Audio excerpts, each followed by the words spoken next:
آپ نے ایک نام سنا ہوگا حضرت میثم تمار، سنا نا؟ کتنے لوگوں نے سنا؟ ہاتھ اٹھائے۔ اچھا ٹھیک ہے، کوئی بات نہیں، کچھ لوگوں کے ہاتھ نہیں اٹھے، وہ نہیں جانتے تو کوئی بات نہیں۔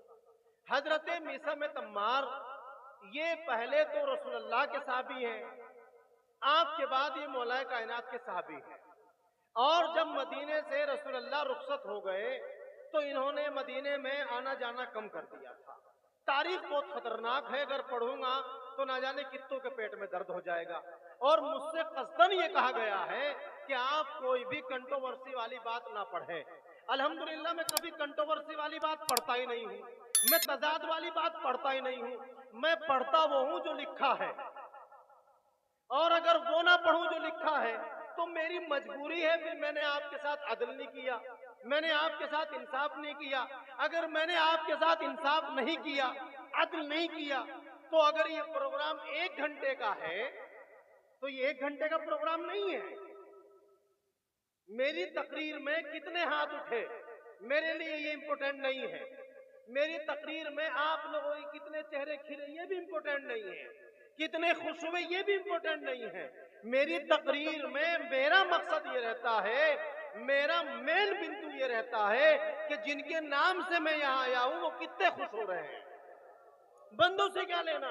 بھئی آپ میرے رازق نہیں ہیں، آپ مجھے مت بلائیے، نہیں بلائیے، کیا ہوا؟ میں بھوکا تھوڑی مر جاؤں گا۔ وہ اور لوگ ہوتے ہیں جو آنے سے پہلے نذرانوں کی باتیں کرتے ہیں، ٹکٹوں کی باتیں کرتے ہیں۔ ہمارا تعلق آپ سے نہیں ہے، اس لیے نہیں ہے کہ آپ ہمارے رازق ہیں، ہمارا اور آپ کا تعلق اس لیے ہے کہ آپ بھی حسین کو اپنا امام مانتے ہیں، ہم بھی حسین کو اپنا امام مانتے ہیں۔ آپ اللہ اکبر۔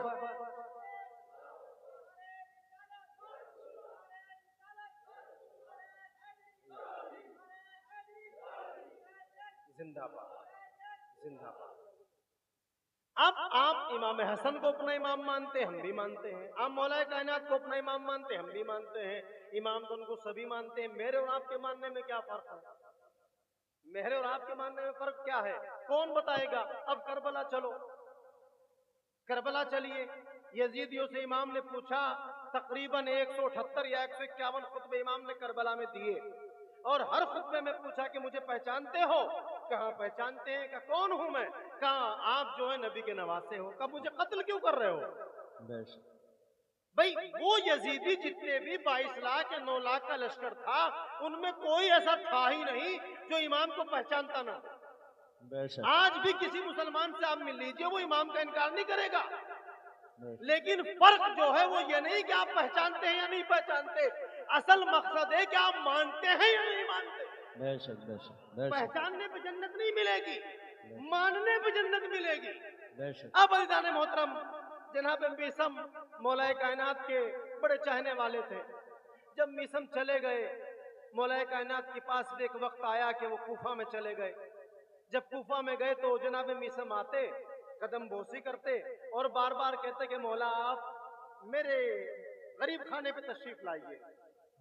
مولا فرماتے ہیں میثم تم تو ہمارے چاہنے والے ہو، کہ اس میں کوئی شک نہیں ہے۔ کہا پھر غریب خانہ کیسا؟ تو مولا غریب خانہ ہے، میرا گھر تو میں وہ غریب خانہ ہے۔ کہا یہ بتاؤ دنیا میں سب سے طاقتور دولت کون سی ہے؟ سب سے بڑی دولت کون سی ہے؟ اب جناب میثم تمار خاموش ہو گئے۔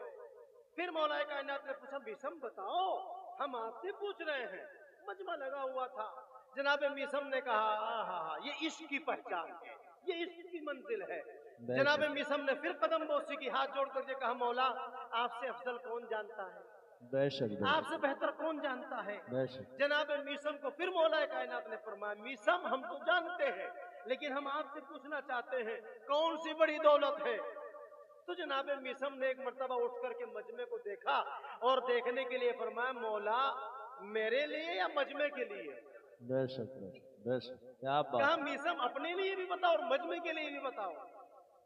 کہا صاحب مجمع کے لیے تو مال و دولت ہے، سونا چاندی ہے، گوہر ہے، لال ہے۔ کہا آپ کے لیے کیا ہے؟ کہا میرے لیے آپ کی غلامی ہے۔ بے شک بے شک، سبحان اللہ۔ نعرہ تکبیر، نعرہ تکبیر، نعرہ رسالت، نعرہ رسالت، نعرہ حیدری،